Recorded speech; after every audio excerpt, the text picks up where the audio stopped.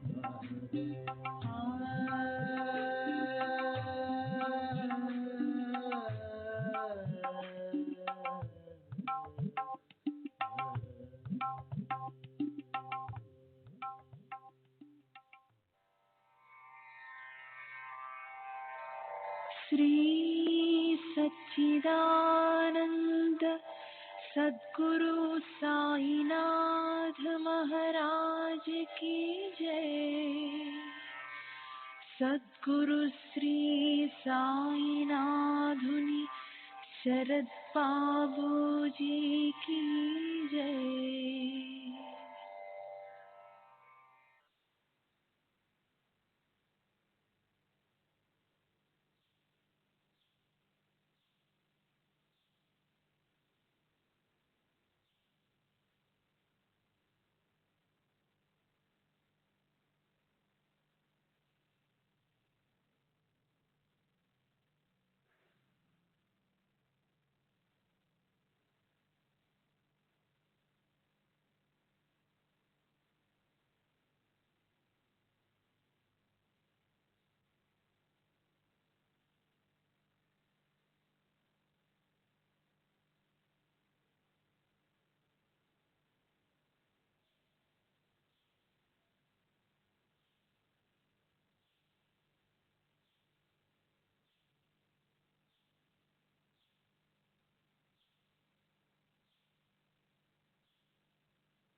श्री सच्चिदानंद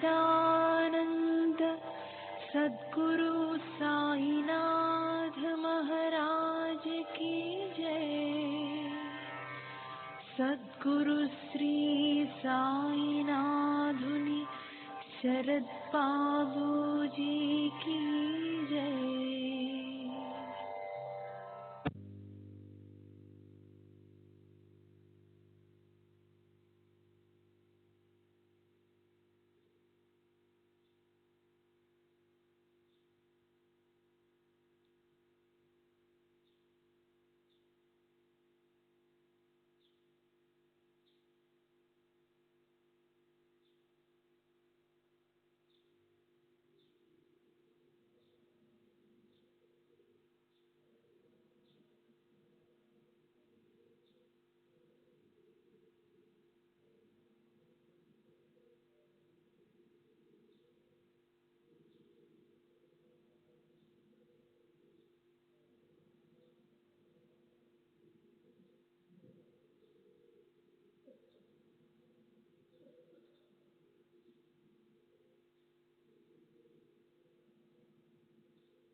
श्री सच्चिदानंद सद्गुरु साईनाथ महाराज की जय। सद्गुरु श्री साईनाथ शरद बाबू जी की जय। శ్రీ సాయి భక్త అనుభవ సంహిత ఆర్బి పురందరే నిన్నటి తర్వాయి 1936 మే 5వ తేదీన చెప్పిన విషయాలు.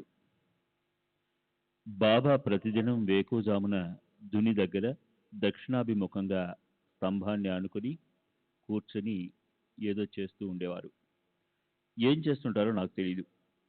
ఆ సమయంలో ఎవరిని వారి వద్దకు రానిచ్చేవారు కాదు. భక్తులు వారికి 50 అడుగుల దూరంలో ఉండేవారు.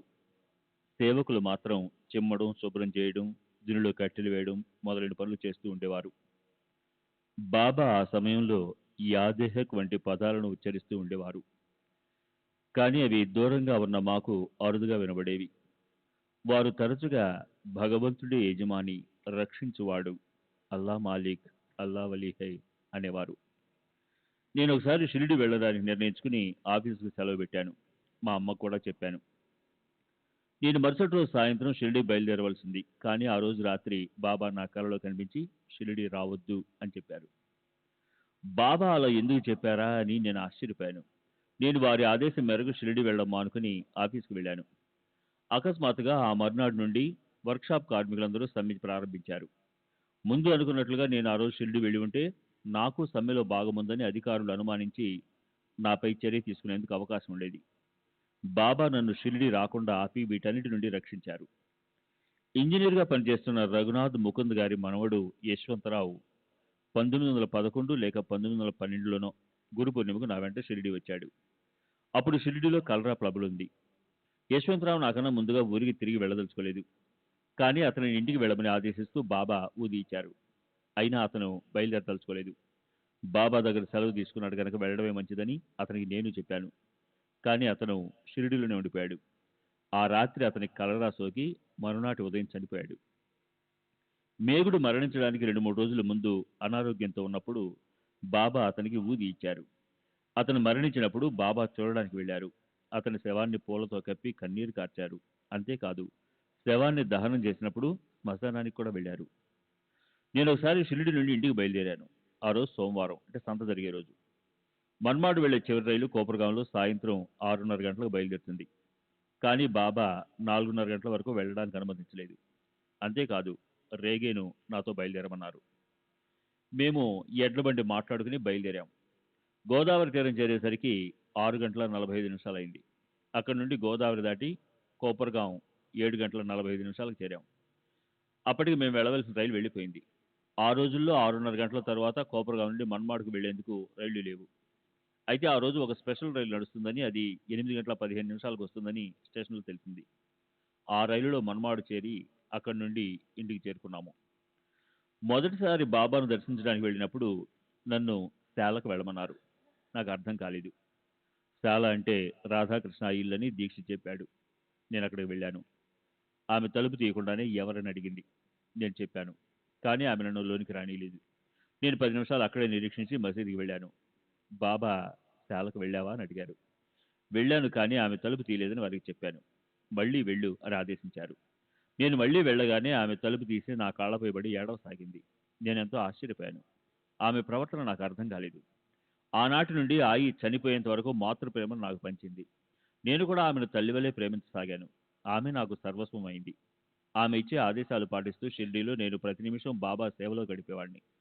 ఆమె నా చేత ఎక్కువగా తన ఇంట్లోనూ అప్పుడప్పుడు మసీదులోనూ పనులు చేయించేది.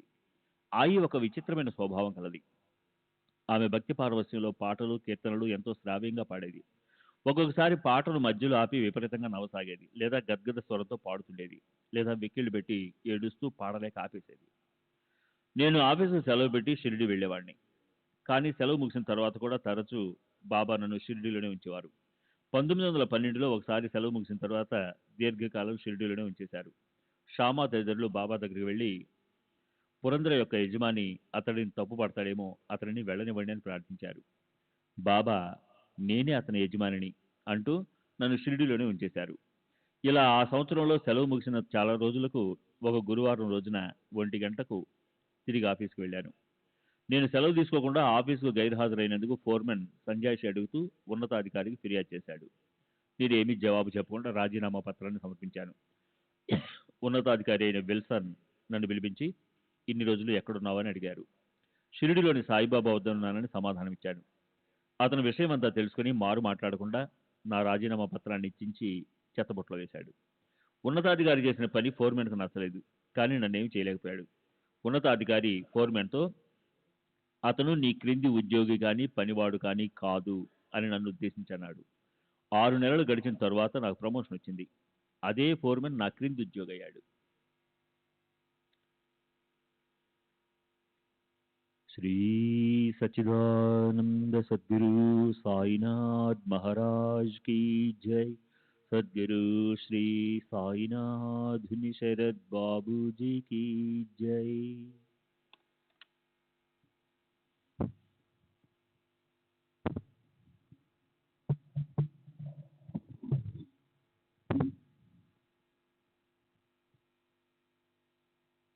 అక్టోబర్ 17వ తేదీ 1986 రావు సాహెబ్ యశ్వంత్ జనార్దన్ కాల్వన్కర్ బిఏ భూస్వామి మరియు సూపరింటెండెంట్ హోమ్ డిపార్ట్మెంట్ సచివాలయం బొంబాయి వయసు 51 సంవత్సరాలు బ్రాహ్మణుడు టర్నర్ రోడ్ బాంద్రా.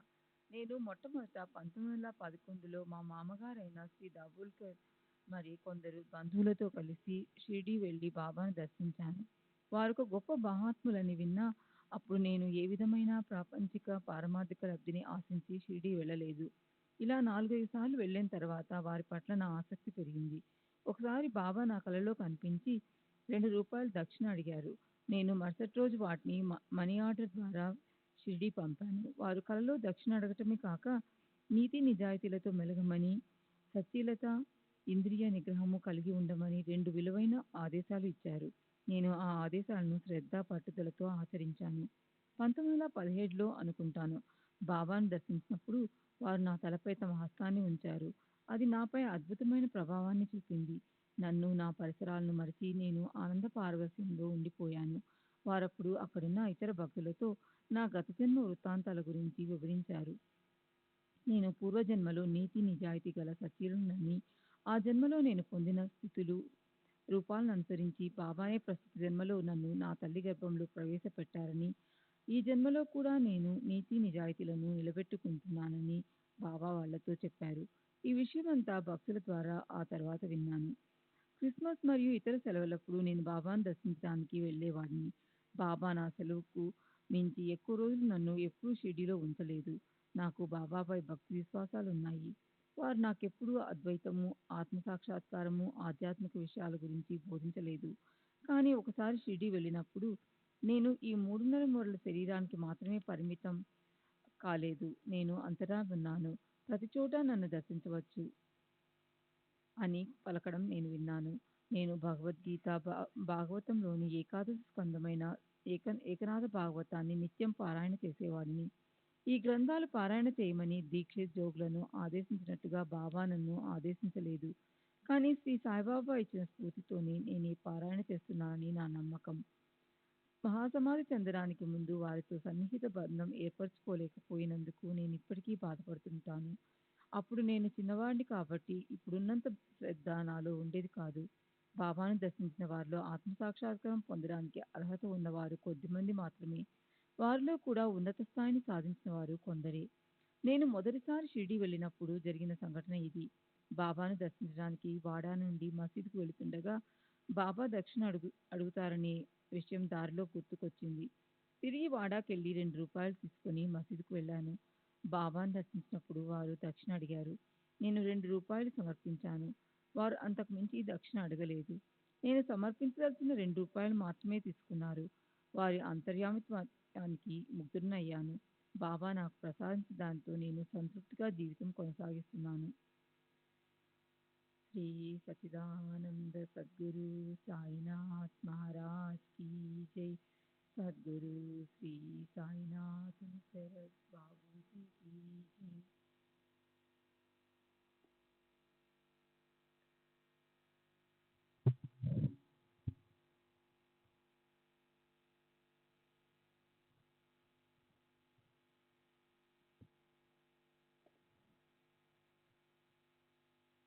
నేను మొదటిసారి షిరిడీ వెళ్ళినప్పుడు జరిగిన సంఘటన ఇది.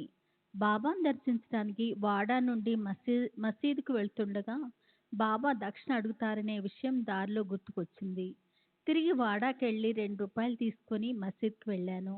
బాబాను దర్శించినప్పుడు వారు దక్షిణ అడిగారు. నేను ₹2 సమర్పించాను. వారు అంతకు మించి దక్షిణ అడగలేదు. నేను సమర్పించదలిచిన ₹2 మాత్రమే తీసుకున్నారు. వారి అంతర్యామిత్వానికి ముగ్ధుడినయ్యాను. బాబా నాకు ప్రసాదించిన దానితో నేను సంతృప్తిగా జీవితం కొనసాగిస్తున్నాను.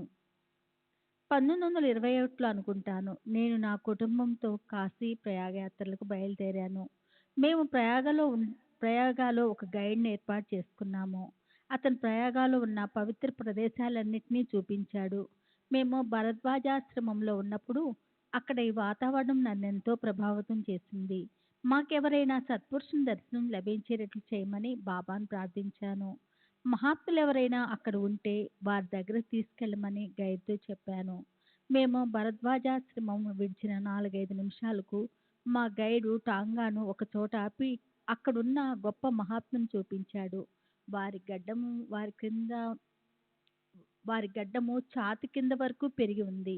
వారు ఎన్నో సంవత్సరాలకు ఒకసారి ప్రయాగకు వస్తుంటారని, వారి మహత్మ వారి మహత్యం గురించి అక్కడ అందరికీ తెలుసునని గైడ్ చెప్పాడు. వారు ఎవరినీ దక్షిణ రానివ్వరు ద- వారు ఎవరినీ దగ్గరకు రానివ్వరని, ఎవరి వద్ద నుండి డబ్బు పుచ్చుకోరని కూడా చెప్పాడు. బాబాను దర్శించిన కొద్ది నిమిషాలకే ఈ మహాత్ముడు కనిపించినందువల్ల నా హృదయము ఉప్పొంగింది. గైడ్ వెళ్ళవద్దని చెప్తున్నా నేను వారిని సమీపించి నమస్కరించాను. వారు కోపగించుకోకుండా ఆశీర్వాదపూర్వకంగా చేతుల పైకెత్తి రా బిడ్డ అంటూ ఆహ్వానించారు. గైడ్ వారిస్తున్నా వినకుండా నా భార్య, తల్లి, మిగిలిన వారందరూ కూడా వచ్చి వారికి నమస్కరించి ఆశీస్సులు అందుకున్నారు. ఆ మహాత్మునికి సమర్పించడానికి నా దగ్గర పూలు, పండ్లు, తినుబండారాలేవీ లేవు. అందువల్ల నా దగ్గరున్న 3 అణాలు వారికి దక్షిణగా సమర్పించాను. దక్షిణ స్వీకరించడం వారి పద్ధతికి వ్యతిరేకమైనప్పటికీ నేనిచ్చిన నాణేలను ప్రసన్నంగా చూసి జేబులో వేసుకున్నారు. ఇదంతా చూస్తున్న గైడు ఆశ్చర్యపోయాడు. బాబాని ఆ విధంగా ఆదరించి దక్షిణ స్వీకరించారని నేను భావించాను. బాబా నాకు దివ్యానుభూతిని అనుగ్రహించినప్పటి నుండి నా దృష్టి ఆధ్యాత్మిక చింతన వైపుకు మళ్ళింది. 1932లో నాకు ఒక కల వచ్చింది. కలలో బాబా కనిపించి నీకేం కావాలని అడిగారు. నాకు ప్రేమ కావాలని, ప్రేమ తప్ప మరేదీ వద్దని చెప్పాను. బాబా ప్రేమను అనుగ్రహించి అదృశ్యమయ్యారు. అప్పటి నుండి నేను ధ్యానంలో ఉన్నప్పుడు, పారాయణం చేస్తున్నప్పుడు ప్రేమవాహిని నాలో పరవళ్ళు తొక్కేది. నవంబర్ 5వ తేదీ 1936 షిరిడి. అబ్దుల్ జాన్, స్వస్థలం టార్బెల్లా, వయస్సు 40 సంవత్సరాలు, మహమ్మదీ పఠాన్, కొరాలే, సాకోరి దగ్గర. నేను బాల్యంలోనే నా స్వస్థలమైన టార్బెల్లాను విడిచిపెట్టాను. నాకు సహాయం చేసేవారు ఎవరూ లేరు. మొదటి నుండి నాకు మక్కా దర్శించాలనే కోరిక ఉండేది. అందువల్ల నేను దక్షిణ దిశగా బయలుదేరి మన్మాడ్ వరకు ప్రయాణించాను. అక్కడ ఒకతను నన్ను బొంబాయి వెళ్ళమని, అక్కడి నుండి మక్కాకు సులభంగా వెళ్ళవచ్చునని చెప్పాడు. 1913లో నేను మన్మాడ్ వెళ్తూ హరిపూర్లో ఉన్నప్పుడు షిరిడీలోని సాయిబాబా గొప్ప మహాత్ములని, వారు ఫకీర్లకు ధారాళంగా డబ్బు ఇస్తారని, నేను కోరుకుంటున్నట్లు నన్ను మక్కాకు పంపిస్తారని ఎవరో చెప్పారు. అందువల్ల నేను షిరిడీ వెళ్ళాను. నేను మసీదు ద్వారం వద్ద ఉన్నప్పుడు వారు మసీదు నుండి నన్ను చూశారు. నేను వారి వంక చూశాను. ప్రథమ దర్శనంలోని వారే నా గురువని భావించి షిరిడీలోనే ఉండిపోయాను. వారు నాకు, ఇతర ఫకీర్లకు సమృద్ధిగా భోజనం పెట్టు పెడుతుండటంతో సులభంగా జీవనం గడిచిపోతుందని భావించి నేను బాబాతో ఉండిపోవాలని నిర్ణయించుకున్నాను. ఇదంతా 1913లో జరిగింది. నేను అప్పటికి చిన్నవాడినైనందువల్ల జీవితం పట్ల సరైన అవగాహన ఉండేది కాదు. బాబా దగ్గర ఉండటం వల్ల నా స్వభావంలో ఎంతో మార్పు వచ్చింది. నేను షిరిడి వచ్చినప్పుడు హిందువులను శత్రువులుగా భావించేవాడిని. బాబాతో 3 సంవత్సరాలు కలిసి ఉండటం వల్ల క్రమంగా నాలో ఆ భావం తొలగిపోయి హిందువులను నా సోదరులుగా భావించడం మొదలుపెట్టాను. బొంబాయిలో ముస్లింలు హిందువుల దేవాలయాలను నాశనం చేయాలని, హిందువులు ముస్లింల మసీదులను నాశనం చేయాలని అనుకుంటున్నారని విని బాధపడ్డాను. ఇలా ఒకరినొకరు అంతమొందించుకుంటుంటే ఈ ఇరు మతాల స్థానే ఇతర మతస్థులు తమ మతాలనే నెలకొల్పటానికి వీళ్ళు అవకాశం కల్పించిన వారవుతారని అనుకున్నాను. శ్రీ సచిదానంద సద్గురు సాయినాథ్ మహారాజ్ కీ జై. సద్గురు శ్రీ సాయినాథ్ శరత్ బాబు.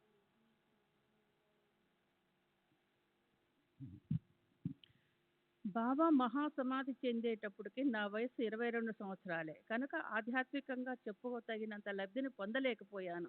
నేను నిరాశ నిస్పృహలతో తిరిగి నా యాత్రను కొనసాగించాను. 1926లో ఉత్తర దిశగా బయలుదేరి మాలేఖండ్ ఏజెన్సీలో ఉన్న లోయను చేరాను. ఆ లోయలో అకుల్ బాబా అనే గొప్ప మహాత్ముని సమాధి ఉంది. అకున్ బాబా మహమ్మద్ ప్రవక్త యొక్క వంశీయుడు. వారి అద్భుత మహిమలను గురించి విరివిగా చెప్పుకుంటారు. లార్డ్ రాబర్ట్స్ ముస్లిం తెగల వారిని అణచదలిచి పశ్చిమంగా బయలుదేరినప్పుడు అకున్ బాబా తమ మంత్రశక్తులతో లార్డ్ రాబర్ట్స్ని ఒక కొండపై 3 నెలల 11 రోజులు బంధించి ఉంచారు. అతను అక్కడ నుండి ఒక అడుగు కూడా ముందుకు వేయలేక తన దుస్థితిని విక్టోరియా రాణికి తెలియజేశాడు. నేను అకున్ బాబా సమాధి చెంత ఒక రాత్రి నిద్రించాను. నిద్రించే ముందు నాకు బాబా సహాయం చేయలేదు, మీరైనా నాపై దయ ఉంచి ఉద్ధరించండి అని ప్రార్థించాను. ఆ రాత్రి నాకు ఒక కల వచ్చింది. ఆ కలలో నేను పడుకుని ఉండగా నా తల దగ్గర కుర్చీలో సాయిబాబా కూర్చుని ఉన్నారు, కానీ ఏమీ మాట్లాడలేదు. నిద్ర నుండి మేలుకుని కల గుర్తుకు తెచ్చుకున్నాను. నేను ఇంకా బాబా రక్షణలోనే ఉన్నట్లు గ్రహించాను. నేను ప్రార్థించింది సాయిబాబాను కాదు, అకున్ బాబాని. కానీ అక్కడకు 1500 మైళ్ళ దూరంలో ఉన్న షిరిడీ నుండి బాబానే దయతో నా చెంతకు వచ్చి నన్ను ఆశీర్వదించారు. షిరిడీలో వారి చెంతనున్న 5 సంవత్సరాల్లో బాబా నాకు ఏ సహాయం చేయక నన్ను మోసగించారన్న భావం తప్పు అని గ్రహించాను. స్వాట్లోయలో ఆ స్వప్నదర్శనం అయినప్పటి నుంచి బాబాపై నాకు మరింత విశ్వాసం ఏర్పడింది. ఆ తరువాత నేను ఆ ప్రాంతానికి తిరిగి వచ్చేసాను. నాకు వివాహమైన తర్వాత 1924 నుండి నేను నా కుటుంబం కొరాలేలో ఉంటున్నాను. బా బాబా 2-3 సంవత్సరాలు ఒకసారి నాకు దర్శనం ఇస్తుంటారు. బాబా భౌతికంగా ఉన్న రోజులలో మసీదుల్లో భక్తులతో కిరికిరిసి ఉండేది. అక్కడ కూర్చునేందుకు కూడా చోటు దొరికేది కాదు. ఇప్పుడు మసీదు దాదాపు నిర్మానుష్యంగా ఉంటుంది. బాబా వైభవమే అక్కడ తక్కువ కాలంలో అంతరించిపోతే ఇక నాలాంటి అల్ప ప్రాణుల పరిస్థితి ఏమిటి? శ్రీ సచిదానంద సద్గురు సాయినాథ్ మహారాజ్ की जय. सद्गुरु श्री साईनाथ शरद बाबू जी की जय.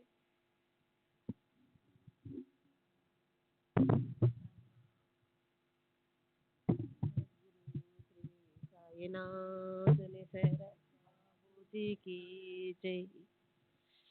బాబా చెంత రహిల్లాలు ఉన్నట్లు నేనెప్పుడూ చూడలేదు, వినలేదు కూడా. కానీ మతమౌఢ్యం గల పఠానులు వారి వద్దకు వచ్చారని తెలుసు. రామచంద్ర ఆత్మారాం తర్కండ్ నాతో చెప్పిన ఒక సంఘటన గూర్చి వివరిస్తాను. ఒక రాత్రి తర్కండ్ బాబాతో చావడిలో నిద్రిస్తున్నాడు. కాందహార్ నుండి వచ్చిన మీర్ జమాన్ అనే అతను కూడా అక్కడ ఉన్నాడు. అతను రాత్రి 3 గంటలకు అకస్మాత్తుగా లేచి బాబాతో, బాబా, ఈ ఈ హిందువులందరూ ముస్లిం సాంప్రదాయాలను మిమ్మల్ని భ్రష్టు పట్టిస్తున్నారు. మీరు ఒప్పుకుంటే ఈ హిందువులందరి గొంతులను ఒక్క వేటుతో నరికివేసి మిమ్మల్ని విడిపిస్తాను అని అన్నాడు. తర్కండ్ మెలకుగా ఉండి ఈ మాటలన్నీ విని ఆ దుర్మార్గుడు తనను చంపుతాడేమోనని వణికిపోయాడు. అప్పుడు బాబా మీర్ జమానును సమాధానపరుస్తూ, నేను పిచ్చివాడిని, పాగల్. నన్ను పూజిస్తున్న ఈ హిందువులు కూడా పిచ్చివాళ్లే. వాళ్ళు నన్ను పూజించడానికి ఇస్లాం మత సాంప్రదాయాలకు విరుద్ధంగా కారణం నేనే కానీ వాళ్ళు కాదు. కాబట్టి పోయవలసింది వాళ్ళ గొంతులు కాదు, నా గొంతే అన్నారు. దానితో మీర్ జమాన్ మౌనంగా ఉండిపోయాడు. నాగపూర్కు చెందిన అబ్దుల్ ఖాన్ పరమత ద్వేషి, హిందుస్థాన్ పఠాన్ అయిన అతను ఒక పత్రికా విలేకరి. అతనికి మహాత్మా గాంధీ, బూటీ మొదలగు వారితో పరిచయం ఉంది. అతను బాబా దగ్గర 3-4 నెలలు గడిపాడు. షిరిడీలో ఉన్నప్పుడు బాబా తనను మోసం చేశారని అప్పుడప్పుడు చెబుతుండేవాడు. అతను అహ్మద్ నగర్లో మరణించాడు.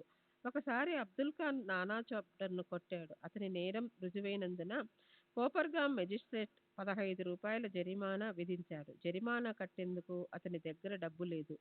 పూచికత్తు కూడా చూపించకపోవడంతో అతనిని జైలులో పెట్టారు. బూటీకి విషయం తెలిసి 15 రూపాయలు పంపాడు. కానీ అబ్దుల్లా తనను మోసం చేసిన వారే జరిమానా కట్టాలి, కానీ వేరెవరూ కాదు అంటూ నిరాకరించాడు. అప్పుడు బాబా తమ జేబు నుండి 15 రూపాయలు పంపి అతనిని విడుదల చేయించారు. అతను ఒకసారి బాబాతో, మీరు ఇస్లాం మత సాంప్రదాయాలను ఉల్లంఘిస్తున్నారు, ఇక్కడ జరుగుతున్న దానికి మీ గొంతు కోయాలి అన్నాడు. దానికి బాబా నవ్వారు. అతను తరువాత బాబాను క్షమాపణ కోరాడు. దానికి కూడా బాబా నవ్వారు. శ్రీ సచిదానంద సద్గురు సాయినాథ్ మహారాజ్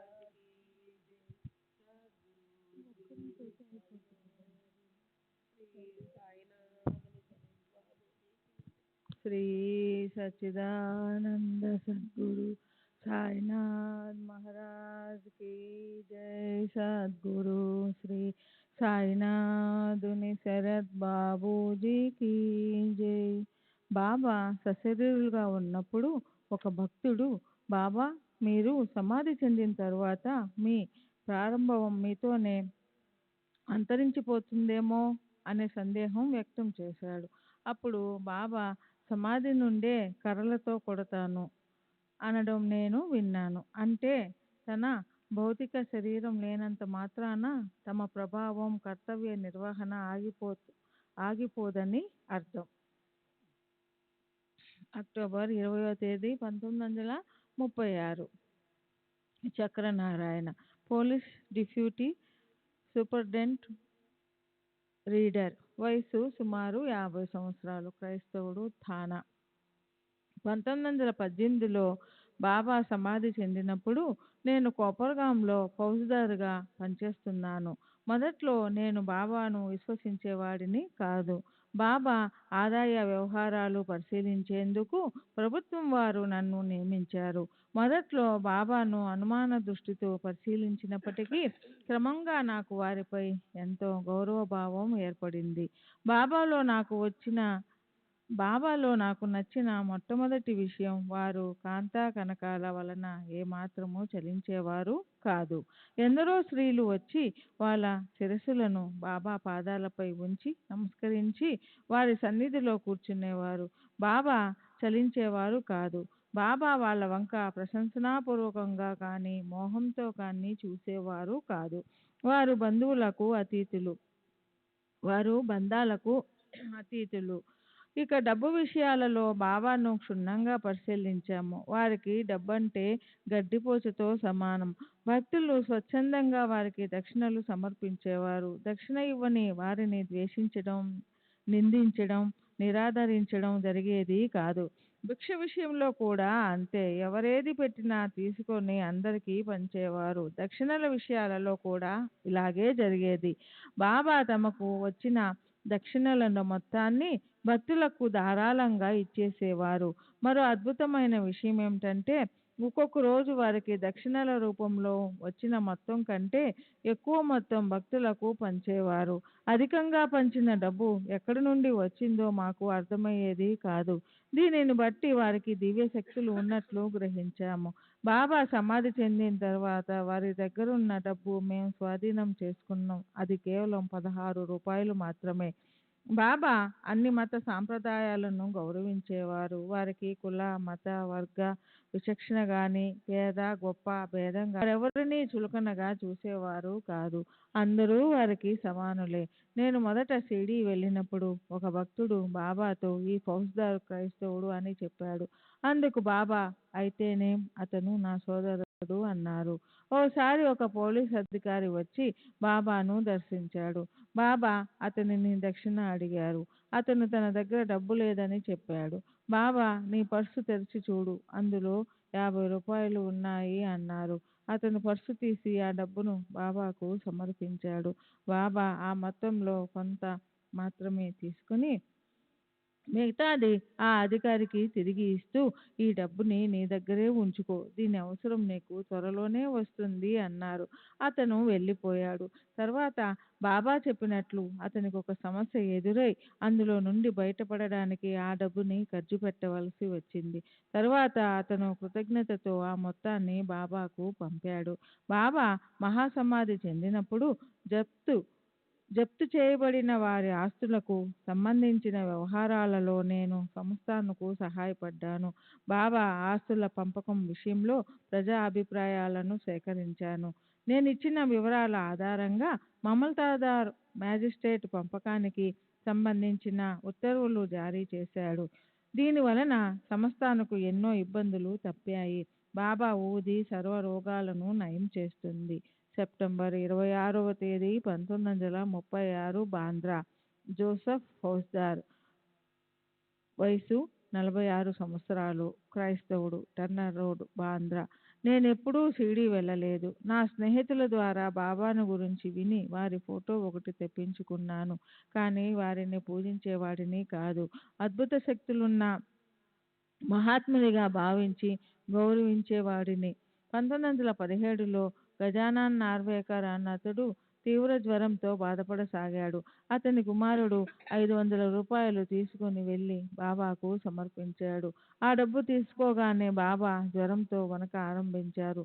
భక్తులు దానికి కారణం అడిగారు. అప్పుడు బాబా మనం ఇతరులకు ఏదైనా చేయదలిస్తే వారి బరువు బాధ్యతలను స్వీకరించాలి అన్నారు. ఆ తరువాత గజానన్ జ్వరం తగ్గిపోయింది. ఒకసారి నేను ఒక క్లిష్టమైన క్రిమినల్ కేసు పరిశోధించవలసి వచ్చింది. నేను సహాయం కోసం బాబాను ప్రార్థించాను. సాయిబాబా నా కలలో కనిపించి ఆ కేసులో ముందుకు వెళ్ళడానికి మార్గం చూపారు. వారు చెప్పినట్లు నడుచుకొని అందులో విజయం సాధించగలిగాను. 1916లో నేను 2 పఠాన్ గజ దొంగలను పట్టుకోవలసి వచ్చింది. నేను నా సిఫారసుతో వారిని పట్టుకోవడానికి ప్రయత్నించినప్పుడు పఠాన్ ఒక సిపాయిని చంపేశాడు. నేను గాయాలతో ఆసుపత్రి పాలయ్యాను. అలా జరుగుతుందని సాయిబాబా ముందు రోజు రాత్రి నా కలలో కనిపించి సూచించారు. ఆ దృశ్యంలో నన్ను 2 పట్టుకొని ఒక వివాహం జరుగుతున్న చోటుకు ఈడ్చుకుంటూ తీసుకెళ్లారు. నా రక్షకుడు అయిన సెయింట్ ఫ్రాన్సిస్ గెజియార్ ద్వారా నేను నా దైనందిన జీవితంలో ఊరట, ఉత్తేజం పొందుతున్నాను. బాబా కూడా నాకు అప్పుడప్పుడు సహాయం చేస్తూ ఉంటారు. డిసెంబర్ 15వ తేదీ 1936 దాదాజీ గోపీనాథ్ జోషి, రామ్ మారుతి రోడ్, దాదర్. నేను 1932లో షిరిడీ వెళ్ళాను. ఏడాది వయసున్న నా కుమారునికి తీవ్రంగా జ్వరము, మసూచి వచ్చాయి. నేను వాడికి బాబా ఊది తీర్థం ఇస్తూ వచ్చాను. మందులేమీ వాడకుండానే మా అబ్బాయికి ఆరోగ్యం చేకూరింది. వాడికి నయమైతే షిరిడీ తీసుకుని వస్తానని మొక్కుకున్నాను. కానీ మొక్కు విషయం చాలా కాలం వరకు మర్చిపోయాను. తర్వాత వాడికి మూర్ఛ రోగం వచ్చింది. అప్పుడు నాకు మొక్కు విషయం గుర్తొచ్చింది. దానిని మరిచినందుకు క్షమించమని, పిల్లవాడికి నయమైతే ఈసారి తప్పక షిరిడీ తీసుకొచ్చి అభిషేకం మొదలైన పూజలన్నీ జరిపిస్తానని మరలా బాబాకు మొక్కుకున్నాను. అబ్బాయికి నయమయ్యింది. వెంటనే 1932లో వాడికి షిరిడీకి తీసుకుని వెళ్ళాము. బాబాకు అభిషేకం చేయించి తిరిగి ఊరికి బయలుదేరాము. మేము కోపర్గాంకు సగం దూరంలో ఉన్నప్పుడు పిల్లవాడికి మూర్ఛ రోగం తిరగబెట్టింది. అది చూసి అప్పుడు మాతో ఉన్న పురందరే మమ్మల్ని షిరిడీ తిరిగి వెళ్ళి మొక్కుబడులేమైనా మిగిలి ఉన్నాయేమో గుర్తు తెచ్చుకొని జరిపించమని సలహా ఇచ్చాడు. మేము అభిషేకం మాత్రమే చేయించి మిగతా పూజలు మర్చిపోయినట్లు అప్పుడు మాకు గుర్తొచ్చింది. తిరిగి షిరిడీ వెళ్ళాము. మూర్ఛ వల్ల సగం స్పృహ కోల్పోయిన పిల్లవాడు షిరిడీ చేరిన వెంటనే పూర్తి స్పృహలోకి వచ్చి బాబా సమాధిని ఎక్కి ఆడుకుంటూ కేరింతలు కొట్టసాగాడు. మేము మిగిలిన పూజలన్నీ జరిపించి తిరిగి వచ్చాము. మాకు ఎలాంటి ఇబ్బందులు ఎదురు కాలేదు. 1933లో మేము మరలా షిరిడీ బయలుదేరాము. దారిలో కోపర్గాం వద్ద గోదావరి నది చేరాము. అక్కడున్న వారు ఆ సమయంలో నది దాటవచ్చునని చెప్పడంతో మా అబ్బాయిని ఎత్తుకొని నేను, నా భార్య నదిలోకి దిగాము. కానీ నది మధ్యలోకి వెళ్ళేసరికి ప్రవాహ వేగం ఎక్కువగా ఉండి నాకు కళ్ళు తిరగసాగాయి. మేమిక కొట్టుకొని పోవడం ఖాయమనిపించింది. అప్పుడు నేను కళ్ళు మూసుకొని బాబాను ప్రార్థించాను. 5 నిమిషాలలో సాయి సంస్థానకు చెందిన బాలా గురవే వచ్చి నది మధ్యలో ఉన్న మమ్మల్ని పట్టుకొని క్షేమంగా ఒడ్డుకు చేర్చాడు. నా కుమారుణ్ణి పుట్టు వెంట్రుకలను కాశీలో తీయించాలని తలపెట్టాము. అదే సమయంలో షిరిడీలో బాబాకు అభిషేకం చేయించదలిచాము. 2 కార్యక్రమాలు ఒకేసారి జరగాలని మా అభిప్రాయం. కానీ షిరిడీలో ఉన్న నాను పూజారికి బాబాకు అభిషేకం చేయించమని సందేశం పంపడం మర్చిపోయాం. మేము కాశీలో కార్యక్రమం పూర్తి చేసుకుని గయకు వెళ్ళాము. గయావాలా ఇంట్లో దిగాము. అక్కడ మా అబ్బాయికి మరలా మూర్ఛ వచ్చింది. అప్పుడు మాకు షిరిడీలో అభిషేకం లేదనే విషయం గుర్తుకొచ్చింది. వెంటనే మేము మరచిన మొక్కు చెల్లించినందుకు ఒకటి, మర్చిపోయినందుకు ప్రాయశ్చిత్తంగా మరొకటి, మొత్తం 2 అభిషేకాలు జరిపించమని నాను పూజారికి సందేశం పంపించాము. ఆ తర్వాత పిల్లవాడు కోలుకున్నాడు. మా తదుపరి ప్రయాణం క్షేమంగా సాగింది. 1934లో నా కుమారుడు జ్వరంతో బాధపడసాగాడు. ఇది ఎలాంటి జ్వరమో ఎవరూ కనిపెట్టలేకపోయారు. నేను బాబా ఊది తీర్థం ఇచ్చాను. పిల్లవాడికి జ్వరం తగ్గిపోయింది. 1935లో వాడి కాలి బొటన వేలు విపరీతంగా వాచింది. డాక్టర్లు ఆ వేలును కోసివేయాల్సి ఉంటుందని చెప్పారు. కానీ ఊది వాడడం వల్లనే వాడికి నయమైంది. ఈ విధంగా నేను బాబానే నమ్ముకొని వారి కృపా ఆశీస్సులతో క్షేమంగా ఉన్నాను. అక్టోబర్ 18వ తేదీ 1936 శాంతాక్రూజ్ సాయంత్రం 4 గంటలు. రావ్ బహదూర్ మోరేశ్వర్ వి ప్రధాన్ బిఏ ఎల్ఎల్వి హైకోర్టు ప్లీడర్ మరియు జేపీ వయసు 56 సంవత్సరాలు సాయిబాగ్ శాంతాక్రూజ్. నేను నా బంధువులు బాబా దగ్గరకు వెళ్ళడానికి కారకులు శ్రీ నానా సాహెబ్ చందోర్కర్. 1910వ సంవత్సరం మే నెల మొదటి వారంలో ఒకరోజు నా సోదరులు బంధువులు చాందోర్కర్తో మాట్లాడుతూ ఉన్నారు. నా సోదరుడు రామారావు చాందోర్కర్ల మధ్య సంభాషణ ఇలా జరిగింది. రామారావు: ప్రస్తుతం అక్కలకోట మహారాజు లాంటి మహాత్ములు ఎవరైనా ఉన్నారా? చాందోర్కర్: అలాంటి వారిని చూడాలనుకుంటున్నావా? రామారావు: అవును. చాందోర్కర్: అయితే షిరిడీ వెళ్ళు. శ్రీ సాయిబాబా అటువంటి మహనీయులే. మేము షిరిడీ గురించి వినడం ఇదే మొదటిసారి. అది ఎక్కడుంటుంది? అక్కడికి ఎలా వెళ్ళాలి? చాందోర్కర్: షిరిడీ అహ్మద్నగర్ జిల్లాలోని కోపరగాం తాలూకాలో ఉంది. దోండు మర్మాడు రైల్వే లైన్లో ఉన్న కోపరగాం స్టేషన్లో దిగాలి. అక్కడ నుండి 11 మైళ్ళ దూరంలో నున్న షిరిడీకి టాంగాలో వెళ్ళవచ్చు. శ్రీ సాయిబాబా గొప్పతనము, శక్తి, కరుణ, తత్వము గురించి చాందోర్కర్ ఎంత స్పష్టంగా వర్ణించాడంటే అక్కడున్న శ్రోతలు ఎంతో ప్రభావితులై వీలైనంత త్వరలో షిరిడీ చేరి ఆ మహాత్ముని దర్శించాలని అభిలషించారు. ఆ మరుసటి రోజే నా స్నేహితులు బంధువులు 10-15 మంది ఒక బృందంగా ఏర్పడి షిరిడీకి ప్రయాణమయ్యారు. వాళ్ళతో పాటు నన్ను కూడా షిరిడీ తీసుకువెళ్ళాలనుకున్నారు. కానీ నేను ఆ సమయంలో ఇంట్లో లేనందున నా భార్యతో చెప్పి వాళ్ళు బయలుదేరారు. ఆ రోజు నేను మా అమ్మ వద్ద ఉన్నాను. ఆమె వాళ్ళ ప్రయాణాన్ని గురించి నాతో చెప్పింది. నేను అజ్ఞానంతో బాబా నిజమైన సాధువో కాదో ఎవరు చెప్పగలరు అన్నాను.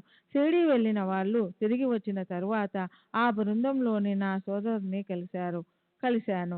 వాళ్ళు షిరిడీ నుండి తెచ్చిన బాబా ఫోటోను, దాసగను రచించిన భక్త లీలామృతంలోని 31వ అధ్యాయాన్ని నేను అదే రోజు తిరిగి ఇస్తానని చెప్పి ఇంటికి తీసుకొని వచ్చాను. ఈ అధ్యాయంలో 31వ అధ్యాయాన్ని నేను అదే రోజు తిరిగి ఇస్తానని చెప్పి ఇంటికి తీసుకొని వచ్చాను. ఆ అధ్యాయంలో బాబా లీలలు, మహిమల గురించి వర్ణించబడి ఉంది. నా భార్యకు బాబా ఫోటో చూపించి 31వ అధ్యాయాన్ని బిగ్గరగా చదివి వినిపించాను. అది నన్నెంతగానో ప్రభావితం చేసి నాలో గొప్ప మార్పు తెచ్చింది. మా అమ్మ దగ్గర వెలుబుచ్చిన సందేహాలు తొలగిపోయాయి. నిజమైన మహాత్ముడు ఎవరైనా ఉంటే అది సాయిబాబానే అన్న నమ్మకం ఏర్పడింది. నా భార్య ఇంకా ఎక్కువగా బాబాను విశ్వసించింది. ఫోటోను, పుస్తకాన్ని ఆ రోజే తిరిగి ఇవ్వవలసి ఉందని నా భార్యతో చెప్పాను. బాబా ఫోటోను అది గురువారం నాడు ఇచ్చివేయడానికి ఆమె ఒప్పుకోలేదు. ఆమె పట్టుబట్టడం వలన వాటిని 3 రోజులు మా ఇంట్లోనే ఉంచాను. 4వ రోజు నా సోదరుడు వాటి కోసం కబురు పంపడంతో వాటిని తిరిగి ఇవ్వక తప్పింది కాదు. ఆ తర్వాత మేము బాబాను దర్శించడానికి తప్పించిపోసాగాము. కానీ షిరిడీకి వెళ్లేందుకు పరిస్థితులు అనుకూలించలేదు. మా వదిన నిండు గర్భంతో ఉండగా భర్తను పోగొట్టుకుంది. ఆమెకు మగ సంతానం లేదు. ఈసారి తప్పక మగపిల్లవాడు పుడతాడని మేమందరం ఎంతో ఆశగా ఎదురు చూస్తున్నాము. ఆమె ఏ రోజైనా ప్రసవించవచ్చునని ఆ సమయంలో ఇంటికి మగదిక్కైన నేను ఉండకపోతే బాగుండదని ఊరి నుండి కదలలేకపోయాను. కానీ నేను బాబాను త్వరగా దర్శించుకోవాలని నా భార్య, సోదరి ఆతృతపడ్డారు. అందువలన మా బంధువుల బృందం తిరిగి వచ్చిన 15 రోజులకు అంటే 1910 మే నెలాఖరున నేను షిరిడీకి బయలుదేరాను. చాందోర్కర్ ఎంతో ఆదరంతో అతని 2 కుమారులు బాపులను నాకు తోడుగా పంపాడు. బయలుదేరేటప్పుడు నా దగ్గర 3-4 బంగారు నాణ్యాలు, కొన్ని కరెన్సీ నోట్లు ఉన్నాయి. బాబా దక్షిణ అడిగితే ఇవ్వడానికి ఒక నోటు మార్చి 20 వెండి రూపాయల నాణ్యాలను సిద్ధంగా ఉంచుకున్నాను. శ్రీ సచ్చిదానంద సద్గురు సాయినాథ్ మహారాజ్ కీ జై. సద్గురు శ్రీ సాయినాథుని శరద్ బాబూజీ కీ జై. శ్రీ సచ్చిదానంద సద్గురు సాయినాథ్ మహారాజ్ की जय. సద్గురు సాయినాథుని శరత్ బాబూజీ की जय. మేము కోపర్గాంలో దిగగానే అక్కడ మామల్తాదార్ చక్కగా స్వాగతం పలికాడు. గోదావరి గోదావరిలో స్నానం ఆచరించిన షిరిడీ చేరాము. మా కోసమే నిరీక్షిస్తున్నారు అన్నట్లు బాబా లెండి తోట దగ్గర నిలబడి ఉన్నారు. మేము టాంగా దిగి వారికి నమస్కరించాము. మేము సాటేవాడలో బస చేశాము. అక్కడ మాకు రావ్ బహదూర్ సాటే, నూల్కర్ ఫస్ట్ క్లాస్ సబ్జెక్ట్లతో పరిచయమైంది. కొంతసేపటి తర్వాత నేను తెచ్చిన పూలు పండ్లు మాలలు తీసుకొని బాబాను దర్శించడానికి మసీదుకి వెళ్ళాను. బాబాకు మాలను వేసి తీసుకువెళ్ళిన కానుకలు సమర్పించాను. బాబా కళ్ళల్లోకి చూసిన వెంటనే వారు గొప్ప మహాత్ములన్న నా నమ్మకము దృఢపడింది. ఇంతటి మహనీయుని దర్శించుకునే అవకాశం కల్పించినందుకు ఆ భగవంతునికి ధన్యవాదములు అర్పించుకున్నాను. బాబా వెంటనే నా నమ్మకాన్ని పరీక్షించదలచారు. వారు నన్ను దక్షిణ అడిగారు. వారికి ఇవ్వడానికి సిద్ధంగా ఉంచుకున్న వెండి రూపాయలకు బదులు ఒక బంగారు నాణ్యాన్ని వారి చేతిలో పెట్టాను. బాబా ఆ నాణ్యాన్ని మొదట జార్జి బొమ్మ ఉన్న వైపుకు, తర్వాత బొరుసు వైపుకు తిప్పి చూశారు. అలా 3 సార్లు చేశారు. ఆ 3 సార్లు ఇదేమిటి అని నూల్కర్ను అడిగారు. నూల్కర్ అది బంగారు నాణ్యమని చెప్పాడు. దీని విలువ ఎంత అని బాబా ప్రశ్నించాడు. 15 రూపాయలని నూల్కర్ చెప్పాడు. బాబా ఆ నాణ్యాన్ని నాకే తిరిగి ఇచ్చివేస్తే ఇది నాకొద్దు, నువ్వే ఉంచుకొని నాకు 15 రూపాయలు ఇవ్వు అన్నారు. నేను దానిని పర్సులో పెడుతున్నప్పుడు నూల్కర్ అది బాబా స్పర్శతో పునీతమైన నాణ్యమని దానిని ఇతర నాణ్యాలతో కలపకుండా విడిగా ఉంచుకోవని చెప్పాడు. నేను అలాగే చేసి బాబాకు 15 రూపాయలు వెండి రూపాయలు ఇచ్చాను. బాబా వాటిని మరలా లెక్కించి ఇక్కడున్నవి నమ్మకాన్ని పరీక్షిస్తున్నారు. సహజంగా వాదించడానికి అలవాటు పడిన ఏ లాయర్ అయినా బాబా చేసిన ఆరోపణ తప్పని తాను లెక్కించి సరిగా 15 రూపాయలు ఇచ్చానని వాదిస్తాడు. కానీ నేను ఎలా చేయలేదు. ఇది నా నమ్మకానికి పెట్టిన పరీక్షగా తలంచి వారి లెక్క సరైనది దనియు ఆమోదించి ఆనందంగా నా దగ్గర మిగిలిన ఉన్న 5 వెండి రూపాయలు తీసి వారికి సమర్పించాను. నా జేబులో ఉన్న 20 రూపాయలు బాబాకు ఇచ్చేందుకు తెచ్చానని వారికి తెలుసు. అందుకే లెక్క తప్పిందన్న నిషాతో నేను సమర్పించదలచి మొత్తాన్ని వారు స్వీకరించారు. నా వద్ద ఇంకా చాలా డబ్బు ఉన్నప్పటికీ 20 రూపాయలు మాత్రమే స్వీకరించారు. అంతకు మించి వారు నన్ను దక్షిణ అడగలేదు. తర్వాత నేను అక్కడ నుండి వచ్చేశాను. నేను మరలా మసీదుకు వెళ్ళేటప్పటికి బాబా తమ చుట్టూ చేరిన భక్తులందరికీ ఊది ఇస్తున్నారు. దూరంగా నిలబడి ఉన్న నన్ను చూసి దగ్గరికి రమ్మని సైగ చేసి బాబు అప్పటి నుండి నన్ను ఎప్పుడూ అలాగే పిలిచేవారు. 2-3 రోజులలో అంతా బాగైపోతుంది అని ఊది ఇచ్చారు. ఊది తీసుకొని బయటికి వెళ్ళిపోయాను. బాబా నాపై ప్రత్యేకంగా చూపిన ఆదరాభిమానాలకు నూల్కర్, శ్రీమతి జోగ్ మొదలైన భక్తులందరూ ఆశ్చర్యపోయారు. నూల్కర్ ఆనందంతో నన్ను ఆలింగనము చేసుకున్నాడు. ఐశ్వర్యాన్ని, బంగారాన్ని, కుటుంబ హోదాలను బాబా ఏమాత్రం లెక్క చేయరన్న విషయం అందరికీ తెలుసు. కనుక బాబా ప్రత్యేక అభిమానం పొందడానికి నేను ఏ సద్గ్రంథాలను తెలుపమని శ్రీమతి జోగు అడిగింది. నేను చేసిన సద్గ్రంథాల అధ్యయనం, పారాయణం ఏమీ లేదని వినమ్రంగా జవాబిచ్చాను. శ్రీ సచ్చిదానంద సద్గురు సాయినాథ్ మహారాజ్ కీ జై. సద్గురు శ్రీ సాయినాథుని శరత్ బాబుజీకి జై. మరుసటి రోజు ఇంటికి బయలుదేరాలనుకొని బాబాను అనుమతి కోరాను. బాబా తమదైన ప్రత్యేక రీతిలో రేపు వెళ్ళు అంటూ అనుమతి నిరాకరించారు. ప్రతిరోజు ఆ విధంగానే చెబుతూ 8 రోజులు నన్ను షిరిడీలో ఉంచేశారు. నేను మరుసటి రోజు బాబాకు ప్రత్యేకంగా విందు ఇవ్వదలచి, విందులో ఏ ఏ పదార్థాలు ఉండాలో, ఎవరెవరిని ఆహ్వానించాలో తెలుపమని బాబాను ప్రార్థించాను. ప్రత్యేకించి విందుకు బొబ్బట్లు తయారు చేయించమని, తమకు అభిమాన పాత్రుడైన బాబుని ఆహ్వానించమని బాబా చెప్పారు. బాబు దాదా కేల్కర్ సోదరుని కుమారుడు. నేను బాబాను ఆహ్వానించక ముందే నేను కూడా వస్తాను, మీహి ఏ ఈన్ అని బాబా అన్నారు. మరుసటి రోజు విందు బాబా చెప్పిన ప్రకారమే ఏర్పాటు చేశాను. బాబును ఇతర భక్తులను ఆహ్వానించాను. వాళ్ళందరూ వచ్చి కూర్చున్న తర్వాత పళ్ళాలలో పదార్థాలన్నీ వడ్డించబడ్డాయి. బాబాకు ప్రత్యేకంగా ఒక పళ్ళెంలో వడ్డించాము. ఇంతలో ఒక కాకి వచ్చి బాబా ప్లేటులోని పురన్ పోలీని ఎత్తుకుపోయింది. ఆ రూపంలో బాబానే వచ్చి విందు ఆరగించారని భక్తులందరూ సంతోషంతో జయ జయధ్వానాలు చేశారు. ఆ రోజు మధ్యాహ్నం బాబా తమ శరీర పార్శ్వ భాగాన్ని చూపిస్తూ, ఈ భాగమంతా విపరీతంగా నొప్పి పుడుతుంది, కానీ 3-4 రోజుల్లో తగ్గిపోతుంది అన్నారు. బాబా చూడటానికి ఆరోగ్యంగానే ఉండటం వలన పై మాటల ద్వారా వారు చెప్పదలుచుకున్నదేమిటో అర్థం చేసుకోవటం మా శక్తికి మించిన పని. ఒక గురువారం నాడు పెద్ద ఎత్తున అన్న సంతర్పణ చేసేందుకు బాబా హండీ పెట్టి వంట చేస్తున్నారు. వారు భక్తులందరినీ మసీదు నుండి తరిమివేసి ఒంటరిగా హండీ దగ్గర ఉన్నారు. ఆ సమయంలో నేను, చాందోర్కర్ కుమారులిద్దరూ మసీదులోనికి వెళుతుంటే చూస్తున్న వారందరూ ఆశ్చర్యపడ్డారు.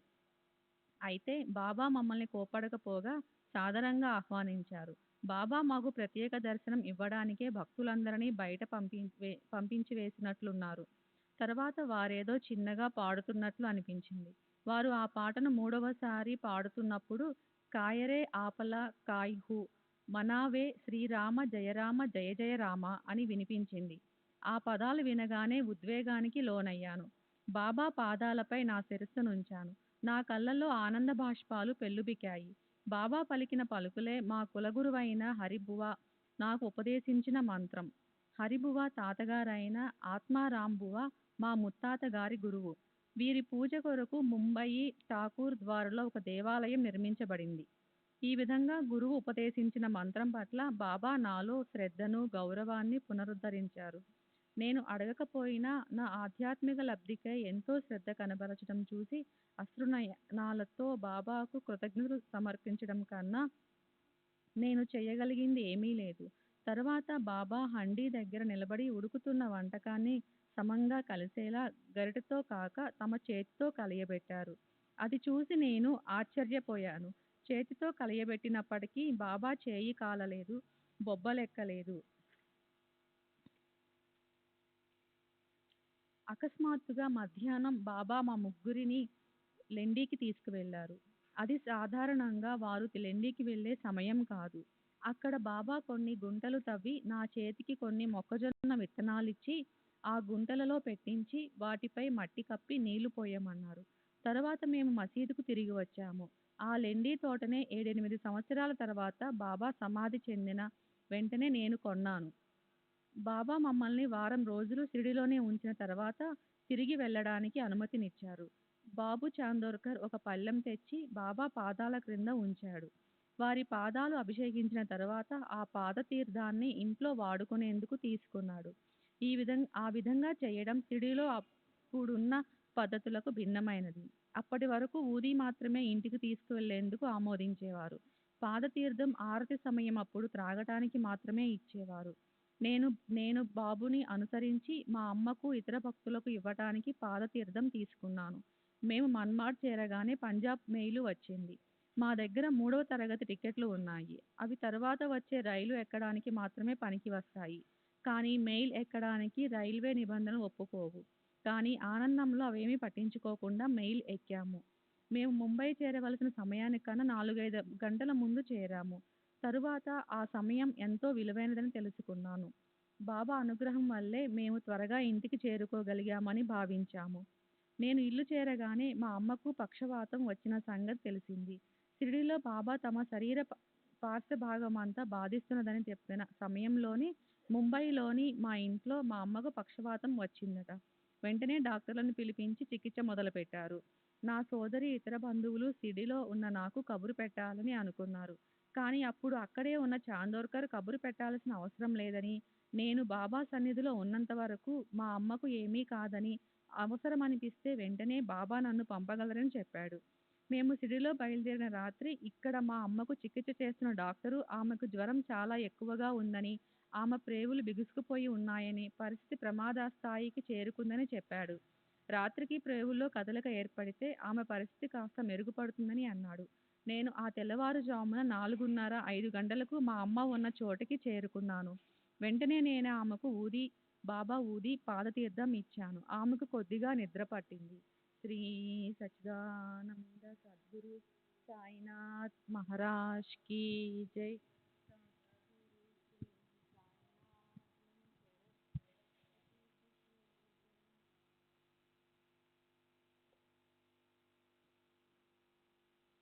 తరువాత కాసేపటికి ప్రేవులో కదలిక ఏర్పడి విరోచనమైంది. దాంతో జ్వరం తగ్గిపోయింది. డాక్టర్ వచ్చి పరీక్షించి ఆమె పరిస్థితి మెరుగుపడిందని, ఇక కోలుకుంటుందని చెప్పాడు. బాబాకు ఇవన్నీ ముందుగా తెలిసే తమ సంకల్పానుసారం మమ్మల్ని ఊది తీర్థంతో షిరిడీ నుండి పంపి మన్మాడలో పంజాబ్ మెయిల్ అందేటట్లు చేసి సరైన సమయానికి ఇంటికి చేర్చారని అర్థమైంది. నేను షిరిడీలో ఉన్నప్పుడు నన్ను దగ్గరకు పిలిచి ఊది ఇచ్చి 3-4 రోజులలో అంతా బాగైపోతుంది అనడంలో మా అమ్మ కోలుకుంటుందని బాబా ఉద్దేశం. బాబా చర్యలు నిగూఢమైనవి, వారి లీలలు అద్భుతాలు. ఆ తర్వాత మా అమ్మ సంపూర్ణ ఆరోగ్యంతో 4 సంవత్సరాలు జీవించింది. ఆమె చనిపోయేందుకు 2 సంవత్సరాల ముందు షిరిడీకి వెళ్ళి బాబాను దర్శించి వారి ఆశీస్సులు పొందింది. నేను ఒక్కడినే కాక మా కుటుంబంలోని వారందరూ బాబాను దర్శించి వారి ఆశీస్సులు పొందారు. నా భార్య, ఆమె సోదరి బాబా దగ్గరకు ఎలా వెళ్ళారో, నా భార్య బాబా నుంచి ప్రత్యేకంగా ఆశీస్సులు ఎలా పొందిందో మీకు ఈ సంఘటన ద్వారా తెలియజేస్తాను. ఒక రాత్రి దాసగణ మహారాజ్ మా అమ్మ వాళ్ళ ఇంట్లో అద్భుతమైన కీర్తన నిర్వహించాడు. కీర్తనలోని కథ విషయమైనదైనప్పటికీ మధ్యలో బాబా మహిమల గురించి, వారి లీలల గురించి వర్ణించేవాడు. కీర్తన ముగిసిన తర్వాత వారిని చాందోర్కరును ఇతర స్నేహితులను శాంతాక్రూజ్లో ఉన్న మా ఇంటికొచ్చి విశ్రాంతి తీసుకోమని ఆహ్వానించారు. అందరూ సంగీత వాయిద్యాలతో సహా మా ఇంటికొచ్చారు. అక్కడ మరొక కీర్తన నిర్వహిస్తే బాగుంటుందని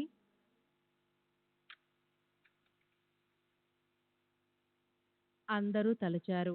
ఆ కీర్తన రాత్రి 2 గంటల నుండి వేకువజామున 5 గంటల వరకు జరిగింది. ఆ సమయం మనసును ఎంతో ప్రభావితం చేస్తుంది. ఆ కీర్తన విన్న వెంటనే నా భార్యకు బాబాను దర్శించాలన్న బలమైన కోరిక కలిగింది. అంతేకాక బాబా తన కలలో కనిపించారని, అది బాబా తనను షిరిడీకి రమ్మనడానికి సంకేతమని చెప్పింది. నెలలు నిండిన నా భార్య సోదరి విషయం ఎలా అని ఆలోచించాను. ప్రయాణ మధ్యలో నొప్పులొస్తే ఆ పరిస్థితిని ఎదుర్కొనేందుకు నా భార్య, ఆమె సోదరి సంసిద్ధమయ్యారు.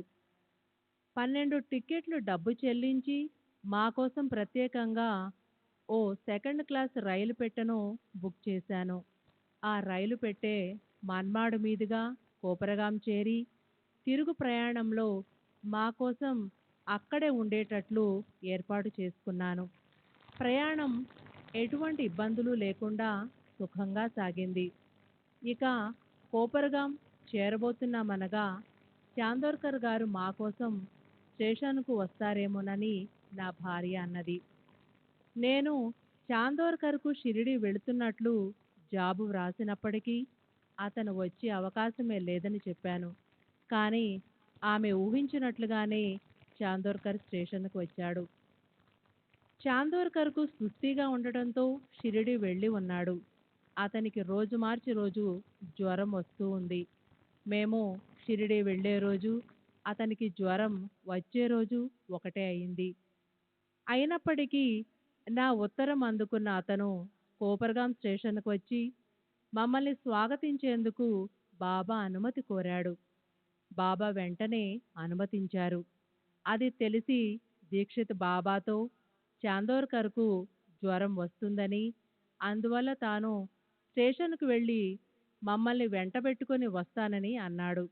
కానీ బాబా దీక్షిత్ను వద్దని, చాందోర్కర్ను మాత్రమే స్టేషన్కు వెళ్ళమని గట్టిగా చెప్పారు.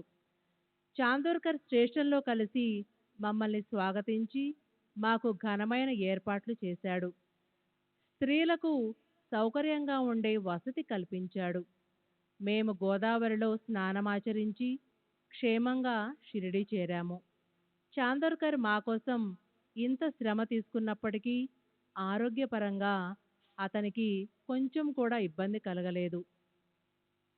అంతేకాదు, చాందోర్కర్కు ఆ రోజు నుండి మళ్ళీ జ్వరం రాలేదు. మేము షిరిడి చేరిన రోజు బాబా నా భార్యను చూపించి మాధవరావు దేశపాండేతో ఈమె నా బాబుకు తల్లి అన్నారు.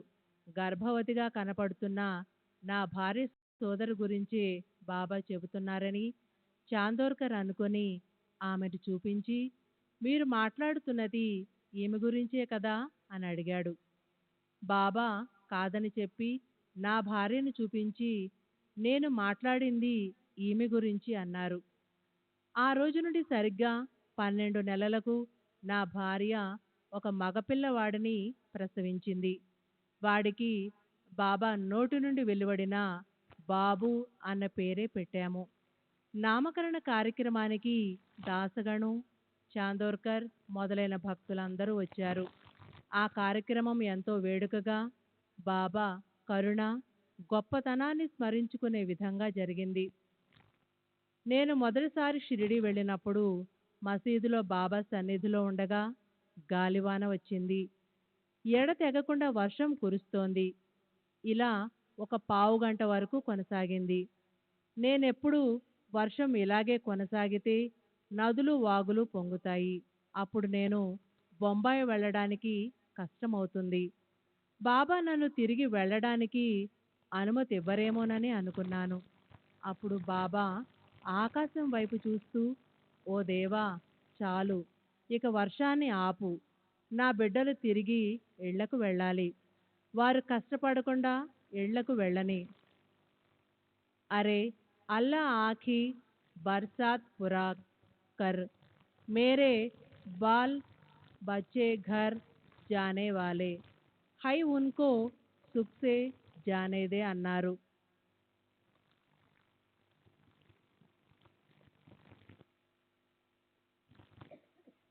ఆ మాటలు అనడంతోనే వర్షం తగ్గుముఖం పట్టింది. నా మదిలో మెదిలే ఆలోచనలన్నీ బాబాకు తెలుసు. తర్వాత బాబా నన్ను ఇంటికి వెళ్ళడానికి అనుమతించారు. నేను ఊది తీర్థం తీసుకొని పంజాబ్ మెయిల్లో ఊరికి చేరి మా అమ్మకు ఊది తీర్థం ఇచ్చాను. ఈ విషయాన్ని ముందే విపులంగా చెప్పి ఉన్నాను. నేను ఇంటికి తిరిగి వచ్చిన రాత్రి మా వదినకు ఒక కల వచ్చింది. ఆ కలలో కఫ్ని ధరించి తలకు గుడ్డ కట్టుకున్న ఒక ఫకీర్ మా ఇంట్లో ఉన్నట్లు చూసిందట.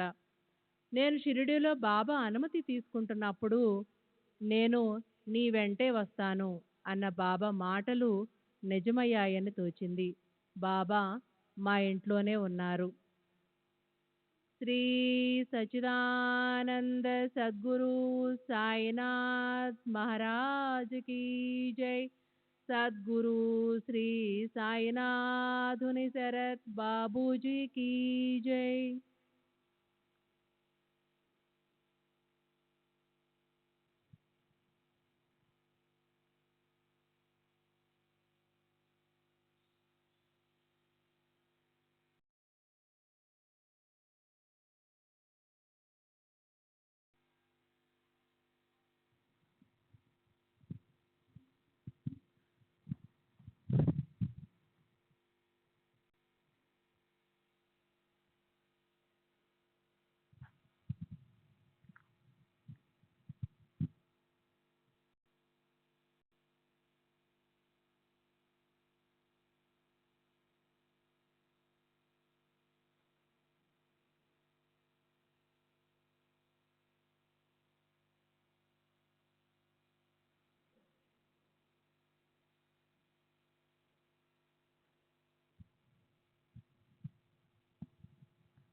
श्री सच्चिदानंद सद्गुरु साईनाथ महाराज की जय। सद्गुरु श्री साईनाथ धुनी शरद बाबू जी की जय। साई रहम नजर करना, बच्चों का पालन करना। साई रहम नजर करना, बच्चों का पालन करना। जाना तुमने जगत पसारा, सब ही झूठ जमाना। जाना तुमने जगत पसारा, सब ही झूठ जमाना। साई रहम नजर करना, बच्चों का पालन करना। साई रहम नजर करना, बच्चों का पालन करना। मैं अंधा हूँ बंदा आपका, मुझसे पथ दिखलाना। मैं अंधा हूँ बंदा आपका, मुझसे पथ दिखलाना। साई रहम नजर करना, बच्चों का पालन करना। साई रहम नजर करना, बच्चों का पालन करना। दासगण कहे अब क्या बोलूं, थक गई मेरी रसना।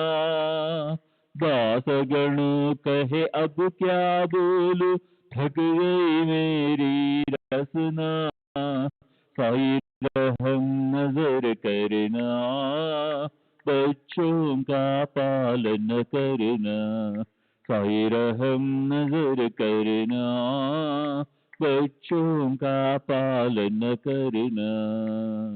रहमो नजर करो अब मोरे साई, तुम बिना नहीं मुझे माँ बाप बाई। रहमो नजर करो मैं अंधा हूँ बंधा तुम्हारा।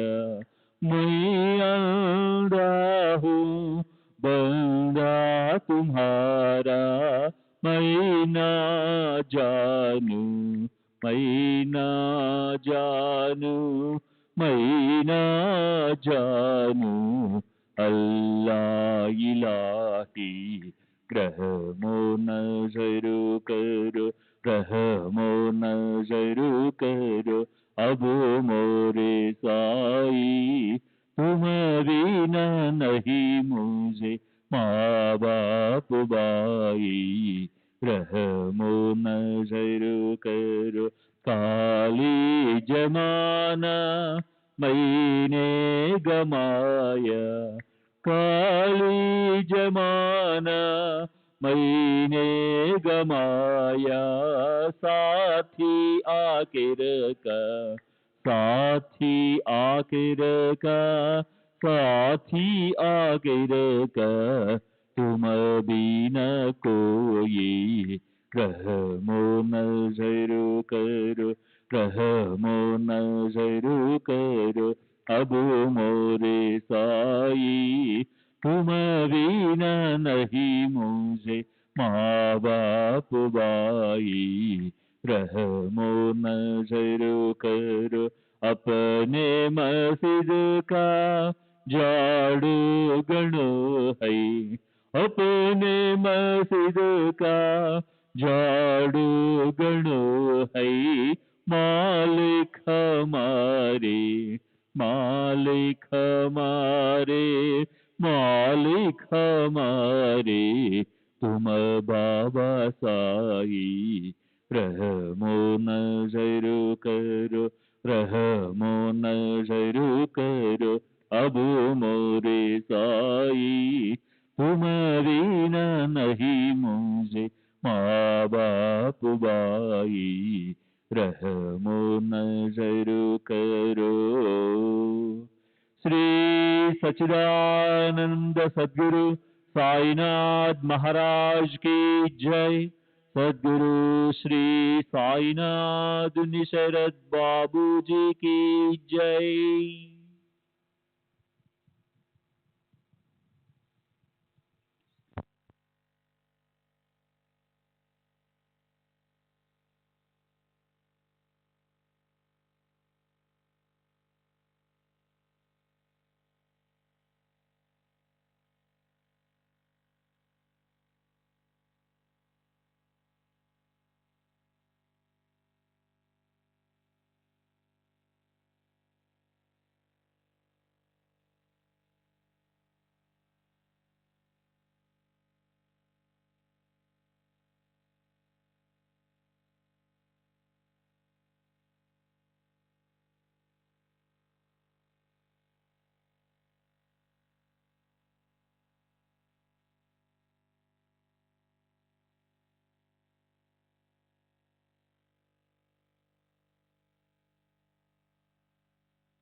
श्री सच्चिदानंद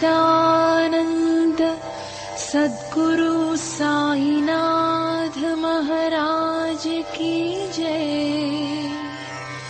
सद्गुरु श्री साईनाथुनि शरद बाबूजी की जय।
సాయి బాబా